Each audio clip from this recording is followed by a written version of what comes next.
대량으로 저 인력을 투입해가지고 네. 하면 다 걸린다 이런 생각이 들게 해야지 재수 없으면 걸린다 이렇게 생각하니까 계속 하는 거예요. 그리고 우연히 일부가 걸리기 때문에 그냥 일반적으로 저지르고 걸렸을 때 거기 속된 말로 땜빵을 한단 말이에요. 로비하고 막 돈으로 막고 정치인 동원하고 집에 우리 위원장님 막 집에다가 전화하고 그런다고요. 그걸 막으려면 하면 걸린다 이 생각이 들게 해줘야 된다니까요. 알겠습니다. 그러려면 인력이 많이 필요하고 초기에 대대적으로 조사를 해가지고 다 잡아야죠. 잡으면 형사처벌 그런 거 하지 마세요. 과징금을 대대적으로 때리라니까요. 예. 돈을 뺏어요, 돈을. 예. 좀 경제적 제재를 강화해요. 수사를 해서 검찰에 넘기면 뭐예요? 기소도 잘 안 하고 수사하는데 몇 년씩 걸리고 또 재판 가면 뭐예요? 가가지고 막 몇 년 재판에 겨우 기껏해야 집행유예 받고 다 나와버리는데 소용이 없잖아요. 그렇습니다. 그러니까 과징금을 대대적으로 부과할 수 있게 제도도 만들고 조사 인력도 대량으로 좀 투입해가지고 예. 하는 쪽쪽 다 걸린다 이 생각이 들게 꼭 하셔야 됩니다. 예, 확실하게. 이게 대한민국 경제 운명이 달렸어요. 네, 알겠습니다. 우리나라에 있는 좀 큰 기업들이 아주 당연히 이런 식으로 행동을 하니까 중소기업도 성장을 하면 똑같이 배워서 똑같이 그런다더라고요. 맞습니다. 그 못된 며느리 밑에 시어머니 밑에 못된 며느리 중견기업 집단도 상당히 좀 그런다고 예, 하더라고요. 안 좋습니다. 똑같이 배워가지고 예. 막 쥐어짜고 예. 그다음에 저 회사 이익 좀 생기면 배당 안 하고 막 쌓아놨다고 그건 뒤로 빼돌리고 예. 예? 무슨 이상한 회사 하나 만들어가지고 거기다 비싸게 발주하고 이래가지고 회사 자산 다 빼돌리고 이거 우리만 아는 게 아니고 온 동네 전 세계 사람이 다 알고 있어요. 대한민국이 저런 짓을 하는 기업이 있다. 그러니까 다 주가 저급평가 받는 거 아닙니까? 얼마 전에 암참 회장을 만났는데요. 암참 회장이 가장 처음에 지적하는 게 그거였습니다. 한국은 왜 아직도 기업 집단이 이렇게 게이트키핑을 하고 있는가? 그리고 또 이런 것도 있더라고요. 납품을 하는데 그 중소기업부에서 이 얘기가 나오는데 납품을 하면 자기네 회사 말고 다른 회사 거래 못하게 하는 특약을 만든다면서요? 예. 우리한테만 납품해라. 왜 그래야 됩니까? 다른 그 경쟁업체도 납품할 수 있게 해줘야지. 예. 근데 그거를 조건을 단다고 하더라고요. 예. 그러니까 발전도 안 되고 그냥 성장도 못 하고 그냥 그 종속회사 되는 거예요, 그냥. 그렇게 하면 어떡합니까? 그것도 독점 권한 남용 아닌가요, 그런 것도? 맞습니다. 예. 그래서 그런 부당특약은 조사해서 확실하게 좀. 근데 희시하지만 거의 대부분 그렇게 거래한다고 하더라고요. 그렇습니다. 근데 왜 가만 놔두세요? 지금 부당특약 관련해서 저희가 조사하는 것들이 있습니다. 있는데. 얘기 보세요. 네, 대통령님, 공정위 부위원장입니다. 예, 말씀하신 그런 류의 배타 조건 불안, 불공정 행위 맞고요. 그런 사건들 많이 처리를 하고 있습니다. 물론 이제 말씀하시는 것처럼 모든 그런 행위를 다 적발을 해서 조치하고 있지는 못하겠지만 신고가 들어온다든가 또 저희가 이제 그 직권 조사를 통해서 나름대로 대응은 하고 있는데요. 충분하지는 못한 것 같습니다. 그게 예를 들면 이게 타 기업에 납품을 못하게 하는 걸 하면은 안 되는구나. 이 정도는 상식적으로 다 알고 있을 건데 그러면서도 거의 대부분이 그러고 있는 이유는 걸려봤자 별게 없기 때문이죠. 걸리면 망하게 만들어버려야 된다니까요. 네, 그렇습니다. 근데 지금 불가능하죠. 과징금이나 이런 부과금이 별로 제도가 안 돼 있나요? 과징금은 지금 그렇게 과징금 체계가 좀 너무 느슨합니다. 정액으로 돼 있죠. 부당특약은 제재가 뭐예요? 예를 들면 제재가 뭐예요? 그러니까 저희가 과징금을 부과할 수 있는데 시장 지배적 남용행 같은 게 6%까지, 그러니까 관련 매출의 6% 그리고 불공정 거래 행위는 4%까지 부과를 할 수 있습니다. 근데 지금까지 공정거래비가 그 과징금 부과한 예가 있어요? 네, 있습니다. 최대 얼마 있어요? 그 6%인데 이게 제가 이제 처음에 공정위를 맡고서 좀 제가 이런저런 조건으로 하니까 다 까고 또 까고 이래가지고 일단 3%에서 시작하는 게 대부분입니다. 그래서 거기서 또 까주죠. 예. 그래서 요번에 고시 개정을 해서요. 이렇게 감경되는 이유가 저희 고시가 너무 느슨합니다. 그래서 상중하로 해서 중인데도 굉장히 낮은 비율을 처분하게끔 돼 있어서요. 지금 근데 법에는 6%로 돼 있는데 기본적으로 3%부터 시작해서 까준다. 그렇습니다. 법을 예. 어기고 있네. 그래서 일단 고시를 개정해서 6%에 가깝게 가진금을 부과하는 게 상당히 보편적이 되도록 해야 될 것 같고요. 그다음에 그건 좀 일찍 할 수 있고, 그다음에 법 개정을 해서 6%의 과징금률을 더 높여야 된다고 생각합니다. 그래서 그러니까요. 저희 예를 들면 한번 보십시오. 그것도 그 공정거래위가 개혁해야 될 부분인데 과징금을 일단 6%까지 하라고 돼 있는데 아예 3%부터 반을 이미 포기해버리고 그 반에서도 또 이런저런 명목으로 또 밑으로 자꾸 떨어지고 있잖아요. 그래서 실제로는 내가 보기에는 최대로 부과한 게 몇 퍼센트 될 것 같아요. 내가 보기엔 1%도 안 했을 것 같아. 그거보단 높습니다. 2%? 한 3%도 있는 걸로 알고 있습니다. 3%.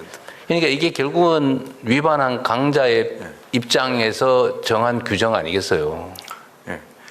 그러니까 이러면 안 된다고요. 예. 공정거래위는 강자의 편의를 봐주는 게 아니라 약자를 보호하고 강자를 절제시키는 역할을 하는 거예요. 예. 그래서 그게 몇 번 옆에 기업이 당하는 걸 보고 이러면 우리가 망하겠다 이런 생각이 들었으면 그런 걸 반복하겠습니까? 그렇습니다.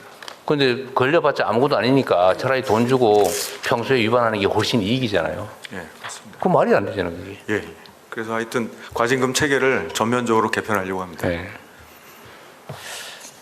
하여튼 이런 항목들이 한두 개가 아니겠죠, 그죠? 예. 그래도 공정기 역할이 정말로 중요합니다. 그래서 생각을 완전히 좀 바꿔주면 좋겠어요. 예.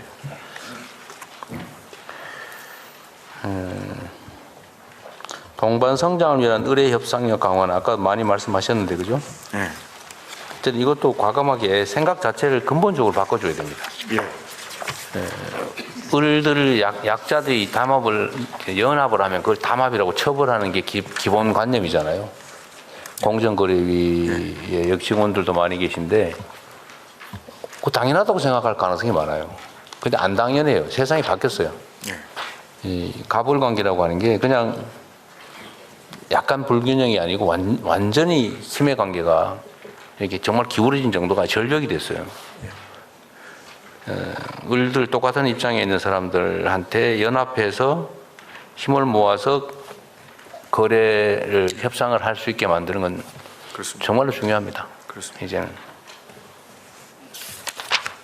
제가 똑같은 얘기를 한 번 더 반복하면 이게 노동자와 기업인 사이의 관계 이거를 대등한 관계라고 보고 꼭 각자가 1대1로 협상하고 거래해야지라는 관념을 가지고 노동자들이 무슨 조합을 만들어 가지고 달려드니까 야 이거 저 소요죄 집단 뭐 폭동죄 뭐 이런 걸 해가지고 죽이고 사형시켰잖아요, 그죠? 그러다 결국 대공황을 맞았다는 거 아닙니까? 그렇습니다. 그래서 이제 노동자들 단결권 허용하고 집단 행동하게 하고 그랬더니 이게 노동자들이 지위가 높아져 가지고 적정한 배당을 받고 그러니까 기업도 경쟁을 제대로 하고 그렇습니다. 그래서 산업 발전하고 미국이 지금 오늘 미국이 됐다 뭐 그런 얘기 아니에요? 예, 맞습니다. 근데 지금은 다시 또 이런 상황이 생긴 거예요.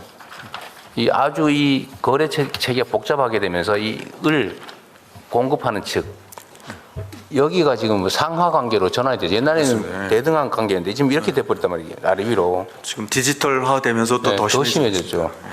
그러면 이 소위 의뢰 입장에 있는 쪽을 연합해서 공동 대응하게 해주지 않으면 완전 주종 관계가 되어버린다니까요. 거래 관계가 아니고 주종이 된다고요.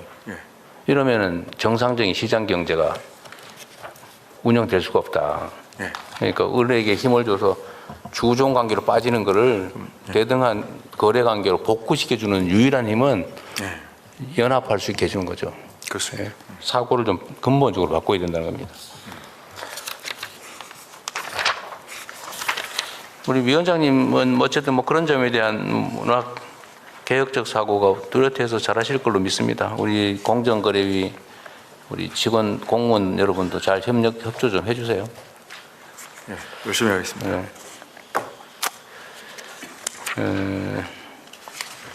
대기업 반칙행위는 아까 얘기한 것 같고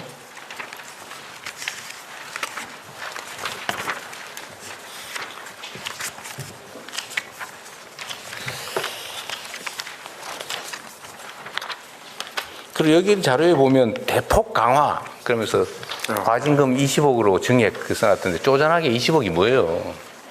위반을 해가지고 수백 수천억을 버는데 20억 부과하면 뭐하냐고. 아, 예. 그 어디 있어요? 어떤 사례? 정액을 올리는 걸로 돼 있던데. 아, 정액은 저희가 정액이 지금 많이 사용되고 있는데요. 정액을 최소화하려고 합니다. 정률로 바꾸자. 예, 예.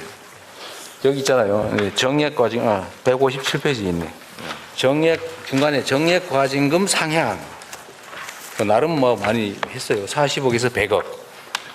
커 네, 보이는데 맞습니다. 이거 예, 예. 큰 회사는 이거 아무것도 아니라는 이 말이에요. 예, 아무것도 아니고요. 저희가 정액 과징금을 이용하지 않는 나라들도 많이 있습니다. 네. 근데 우리나라는 이제 정액 과징금이 상당히 많이 많죠. 사용되고 네. 있는데요.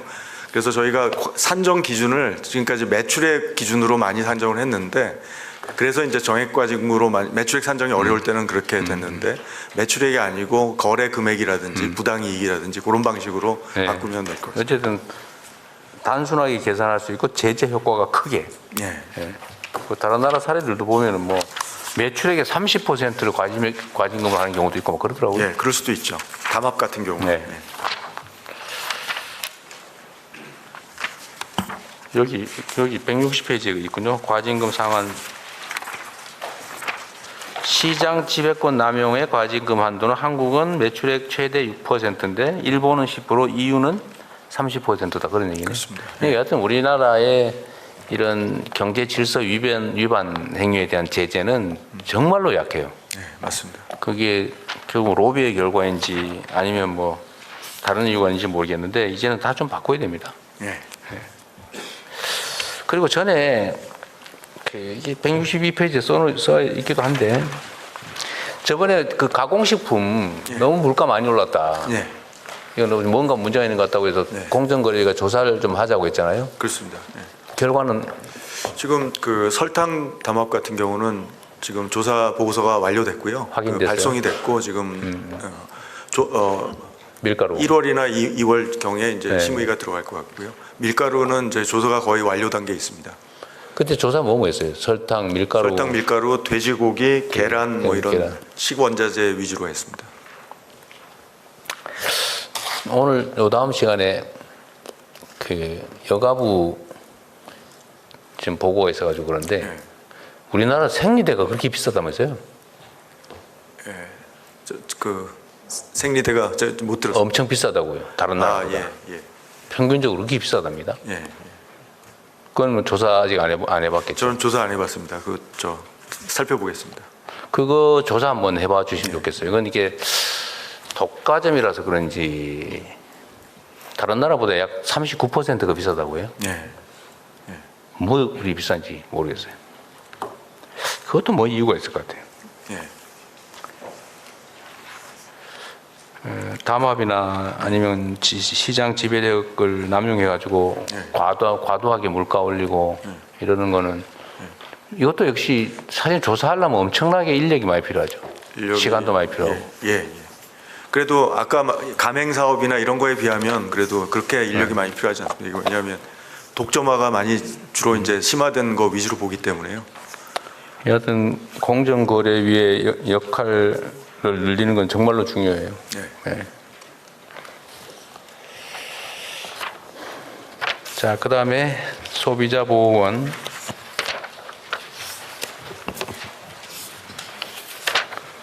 소비자 보호 활동하는 곳인가 보죠? 예, 소비자원장 유선입니다. 예, 소비자 권익 증진 추진하는 기관입니다. 네, 538명. 여기에 예산 재원은 뭐예요? 거의 99% 정부 출연금입니다. 출연금이요? 네. 공정거래 조정원. 이거는 분쟁 조정하는 곳이라고요? 네, 그렇습니다. 공정거래 조정원장 최영근입니다. 어디 계세요? 투시 방향이 있습니다. 예, 불공정거래 행위로 그 피해를 입은 중소기업과 소기업들 그 피해 여기서 구제를 해주는 조정하면은 중재 판정처럼 기판력이 있나요? 집행력이 있어요? 이제 저희들은 중재는 아니고 조정이지만 네. 그 조정이 성립되면 조정 조서에 대해서 재판상 화해 효력이 있습니다. 똑같군요. 네. 중재는 아니고 조정. 네. 그리고 지금 쿠팡은 대기업에 분류됩니까? 네, 대기업입니다. 여기는 공정거래 이슈는 없어요? 지금 이슈들이 있습니다. 공정거래위 소관 이슈는 뭐예요? 지금 그 끼워 팔기 이슈가 하나 있고요. 끼워 팔기? 그 자사 우대 이슈가 있고 그리고 몇 가지 표시광고법 위반 관련해서 이슈가 있고요. 알겠습니다. 예. 약간의 시간이 있는데 하실 얘기 있으신 분은 요약해서 하십시오. 조정원 관련해서 한 말씀 드리면 네. 선진국은 공정거래 조정의 역할을 상당히 강조하고 있습니다. 그래서 조정은 이제 사법적인 프로세스를 거치지 않고 네. 당사자 간의 합의를 네, 통해서 네. 문제를 해결하는 거고요. 뭐 총리님 하실 말씀 있어요? 다 끝나셨어요? 네, 저는 뭐 다 했어요. 제가 오늘 좀 그런 생각이 들었는데 금융이 공정이 다 감독원도 그렇고 이런 대통령이 말해서 일할 기회가 없을지도 모른다는 각오를 가지고 하는 게 전 좋겠다는 생각이 들었습니다. 저도 초등 때부터 금융이 공정이 기재에 쭉 봤는데 원칙대로 해라. 인력 걱정하지 말고 해라. 그리고 경제지대 세게 해라. 마피아 소탕해가지고 거의 시장 질서를 잡을 때 정도의 각오로 한다는 각오로 해야 된다고 봅니다. 지금 그렇게 하자는 얘기거든요. 과거에는 공정이나 이런 데 업무가 주로 대기업 집단, 재벌 요구했던 때가 있잖아요. 그리고 이게 너무 과하게 하는 거 아니냐라는 걱정을 해서 했던 때가 있잖아요. 근데 지금은 전체적으로 시장 질서를 바로 잡는 게 우리 전체의 경제를 살린다는 확실한 증거들이 나타나고 있잖아요. 증시에서. 그래서 저는 진짜로 이런 정도의 각오와 디테일을 가지고 화끈하게 밀어주는 대통령 만나기가 어렵습니다, 실제로. 근데 우리에게는 임기 5년이 남아있는 거예요. 그러니까 절대 도망갈 수 없어요. 피할 수 없이 시장 질서는 바로 잡힐 겁니다. 그렇기 때문에 저는 우리 위원장님들이 이것은 학문적인 방향의 올바름이 아니라 단호하고 과감한 행동력이 필요한 때다. 절대로 시장은 우리 임기 내에 완전히 선진화된다는 각오를 가지고 가야 됩니다. 그리고 저는 대통령님이 그걸 밀어주실 거라는 확신을 갖고 있어요. 근데 지금 위원장님들과 여기 계신 모든 분들이 그 사명감을 가지고 결의하는 것이 매우 중요하다, 사실은. 지금 그런 때인 것 같습니다. 그렇게 5년 가면 한국 경제는 우뚝 서는 그런 상황이 올 것이고 그 책임감을 가지시는 게 매우 중요하다는 느낌이 듭니다. 그런 생각이 들어서 한 말씀 드리고 싶었습니다. 5년이 남은 건 아니고 4년 5개월 반 남았습니다. 제가 그게 잘 하실 것 같아가지고. 시절장에 하실 말씀 있다니까. 제가 한 가지만 말씀드리면 아까 자산 매각 관련해서 잠깐 이야기가 나왔는데 헐값 매각 없다 뭐 이런 말씀 제가 들은 것 같아서 제대로 들었는지 모르겠는데 근데 공매 대상이 아닌 것은 그러니까 기본적으로 감정가 밑으로는 수의 계약할 수 없게 돼 있는 거죠. 정정훈 사장님. 예, 수의 계약하는 경우에는 감정가로만 팔게 돼 있습니다. 수의 계약 그래서 2번 이상 유찰되면 유찰되는 경우에는 유찰된다는 거는 수의 계약이 아니고 이제 입찰 매각을 했다는 그 뜻이고요. 입찰 매각에서 공개 입찰 진행하다가 2회 이상 유찰되면 가격이 떨어져서 저가 매각이 일어납니다. 수의 계약할 수 있죠. 수의 계약 사유 중에 하나가 될 수 있습니다. 그럼 수의 계약이 있었던 거 헐값 매각 논란이 거기서 나오는 거잖아요. 제가 알기로는 그때 수의 계약 들어가면 다시 감정가로 올라가야 됩니다. 아닙니다. 정확하게 확인해 보십시오. 알겠습니다. 예. 또 뭐 하실 한 가지만 말씀하실? 건의 드려도 될까요? 말씀하세요. 지금 자본시장 투명성 강화를 위해서 지금 사실은 좀비 기업 정리 빨리 신속하게 퇴출시키는 방법이 이제 사실은 SEC 미국 같은 경우에는 3년에 한 번 감리를 합니다. 지금. 그런데 저희 우리나라의 경우에 고림감독 현실은 지금 20년에 한 번 감리를 하는 정도로 열악한 상태이거든요. 그래서 적어도 이 부분을 감리를 강화해서 영국은 한 5년에 한 번씩 하고 있습니다. 그래서 영국 수준을 벤치마크 정도를 하고 감리를 대폭적으로 강화하면 공시 투명성을 강화해서 사실은 공정거래 쪽에서도 공정거래 부분에서 하면 금융감독 차원에서는 감리를 강화해가지고 자본시장 투명성을 획기적으로 개선할 수 있을 것 같습니다. 네. 그 참고하시고요, 각 기관들이. 네, 또 뭐 하실 말씀 있는 분 계세요? 네. 하여튼 지금 총리께서도 적절하게 지적하셨습니다만 우리가 이제 경제적으로 사실 대변환기에 있는 것 같습니다. 국제 경쟁은 치열해지고 우리가 과거에는 생각지도 못했던 초대규모 기업 집단이 생겨나고 있잖아요.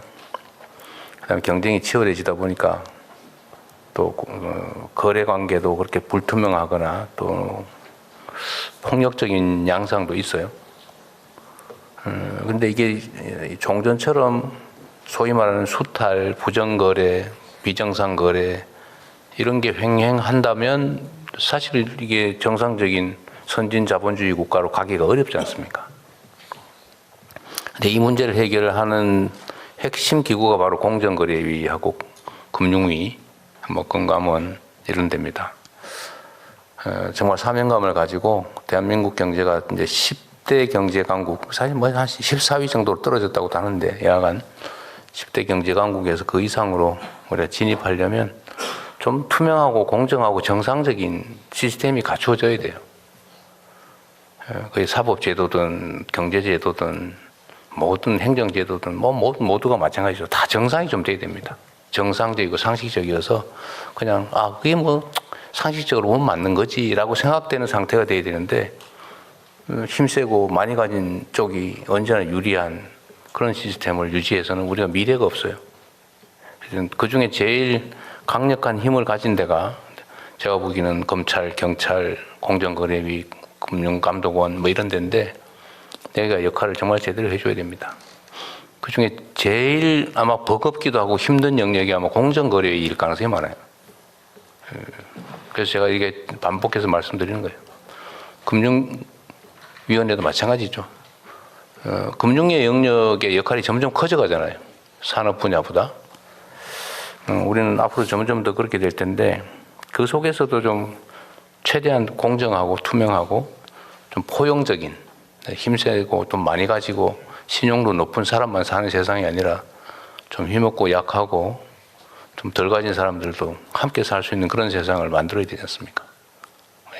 금융위, 금감원도 각별히 고려해 주시기 바랍니다. 자, 긴 시간 고생하셨습니다. 네. 마치겠습니다.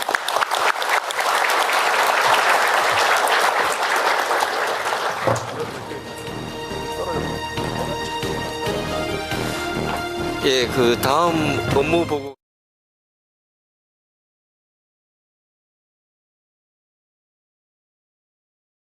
위원회가 하는 일은 점점 그 중요성이 커져가는 것 같아요. 이게 산업 경제 현장에서의 공정한 질서를 유지하는 것이 본질적인 업무일 텐데 기업 규모가 커지면서 또 경쟁이 격화되면서 공정거래위의 역할이 점점 더 중요해지는 것 같습니다. 네, 오늘 업무 보고에서 한번 그런 내용들을 같이 체크해 보겠습니다. 네, 이상입니다. 예, 대통령님 말씀 감사드립니다. 이어서 업무 보고를 진행하도록 하겠습니다. 금일 업무 보고 행사는 2개의 세션으로 진행됩니다. 첫 번째로